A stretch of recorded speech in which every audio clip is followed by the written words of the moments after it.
Good morning બાળકો, કેમ છો? મજામાં?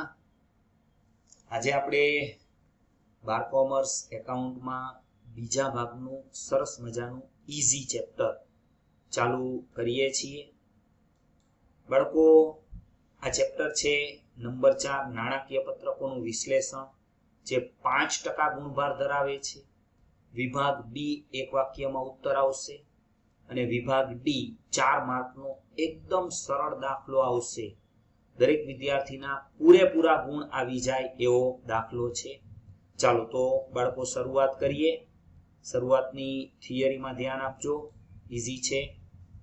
નાણાકીય પત્રકો કોને કહેવાય ત્યાંથી આપણે શરૂઆત કરીશું. તમારી સામે બે અર્થ આપેલા છે, તમે પરીક્ષામાં કોઈ પણ એક અર્થ લખી શકો. નાણાકીય પત્રકો એટલે એવા પત્રકો જેના દ્વારા એકમની નાણાકીય પરિસ્થિતિના વિવિધ પાસા, નાણાકીય પરિસ્થિતિના અનેક પાસા સંકળાયેલા હોય. તમને ખ્યાલ છે મિલકતો દેવા, એમાં પણ એના પ્રકાર આવે, એના પરિણામોની જાણકારી મેળવી શકાતી હોય. નાણાકીય પત્રકો એટલે એવા પત્રકો જેના દ્વારા એકમની નાણાકીય પરિસ્થિતિના વિવિધ પાસાઓના પરિણામોની જાણકારી મેળવી શકાતી હોય. બીજો અર્થ, નાણાકીય પત્રકો ધંધાકીય એકમની વિગતવાર નાણાકીય પરિસ્થિતિ દર્શાવતો વ્યવસ્થિત રીતે તૈયાર થયેલો અહેવાલ છે. ચાલો હવે નાણાકીય પત્રકો શા માટે તૈયાર થાય છે, એ તૈયાર કરવાના હેતુઓ અને હેતુ એટલે કે ઉદ્દેશો અને પ્રકારો, એની વાત કરવાની છે. તો બાળકો, ડાબી બાજુના જે 3 મુદ્દા છે નાણાકીય પત્રકોના ઉદ્દેશો છે, હેતુ, અને સામે છે એના પ્રકાર, કયો ઉદ્દેશ સિદ્ધ કરવા માટે કયા પ્રકારનું પત્રક તૈયાર થાય એની વાત છે. જેમ કે ધંધાકીય એકમનો નફો કે નુકસાન જાણવા બનશે નફા નુકસાનનું પત્રક, એટલે કે આવકનું પત્રક એનું બીજું નામ છે. ધંધાકીય એકમની આર્થિક સ્થિતિ જાણવા બનશે પાકું સરવૈયું. ધંધાકીય એકમની રોકડ પ્રવાહની સ્થિતિ જાણવા બનશે રોકડ પ્રવાહ પત્રક.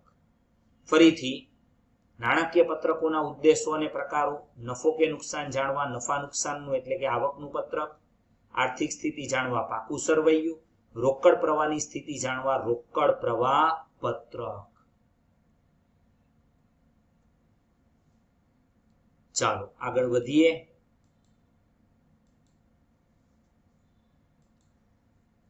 હવે નાણાકીય પત્રકોનું મહત્વ એની વાત કરીશું. તમને ખ્યાલ છે કંપની સાથે, અહીંયા કંપની ધંધાકીય એકમ, તમામ પક્ષકારો, ઘણા બધા પક્ષકારો કંપની સાથે તો બાળકો જોડાયેલા હોય. શેર હોલ્ડર, ડિબેન્ચર હોલ્ડર, ગ્રાહક, સરકાર, સમાજ, કર્મચારીઓ. તો તમામ પક્ષકારોને તેમના હેતુને અનુરૂપ માહિતી મેળવવા નાણાકીય પત્રકોનો ઉપયોગ થાય છે. હવે આ પક્ષકારો જુઓ: સંચાલકો, વર્તમાન અને ભાવિ રોકાણકારો, કંપનીને લોન આપનાર એટલે કે ધિરાણ કરતા, ટૂંકા ગાળાના લેણદાર જેણે કંપનીને ઉધાર માલ આપેલ હોય, કર્મચારી, ગ્રાહક, સરકાર અને જુદી જુદી એજન્સીઓ. તો આ છે નાણાકીય પત્રકોનું મહત્વ.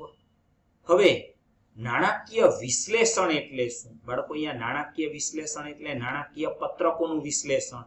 ખાસ સમજજો, એના બે અર્થ આપણે સમજવાના છે.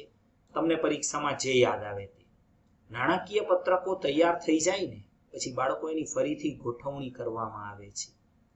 એ રીતના ખાના બનાવવામાં આવે છે કે તમને 2 કે 3 વર્ષની માહિતી આપી હોય તો એની તુલના કરી શકાય, જેને આધારે વિવિધ પક્ષકારો જરૂરી નિર્ણયો લે છે. આ પક્ષકારો ઉપર આવી જાય છે. આ સમગ્ર પ્રક્રિયા એટલે નાણાકીય વિશ્લેષણ અથવા નાણાકીય પત્રકોનું વિશ્લેષણ.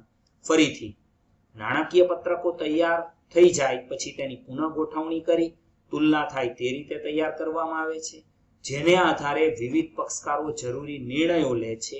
આ સમગ્ર પ્રક્રિયા એટલે નાણાકીય વિશ્લેષણ કે નાણાકીય પત્રકોનું વિશ્લેષણ.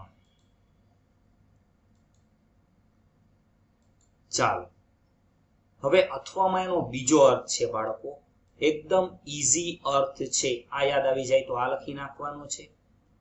નાણાકીય પત્રકોની અંદર બાળકો કઈ નિબંધ કેવું ન લખેલું હોય, એની અંદર આંકડા આપેલા હોય. એ આંકડાઓ પરથી તારણો મેળવવાની પ્રક્રિયા એટલે નાણાકીય પત્રકોનું વિશ્લેષણ. ખૂબ જ ઈઝી, ટૂંકો અર્થ.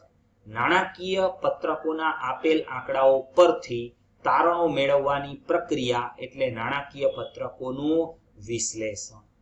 તો બાળકો, આપણે આજે આ ટૂંકી ચર્ચા કરેલી છે. નાણાકીય પત્રકો કોને કહેવાય, એનો અર્થ, એના ઉદ્દેશો, પ્રકારો, એનું મહત્વ અને નાણાકીય વિશ્લેષણનો અર્થ.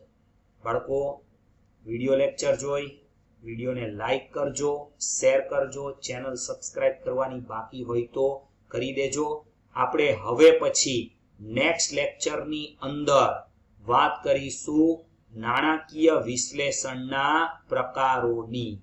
બરાબર? ચાલો તો અહીંયા આપણે અટકીએ છીએ. હવે પછી ફરી બીજા લેક્ચરમાં મળીશું. ગુડ બાય, આવજો.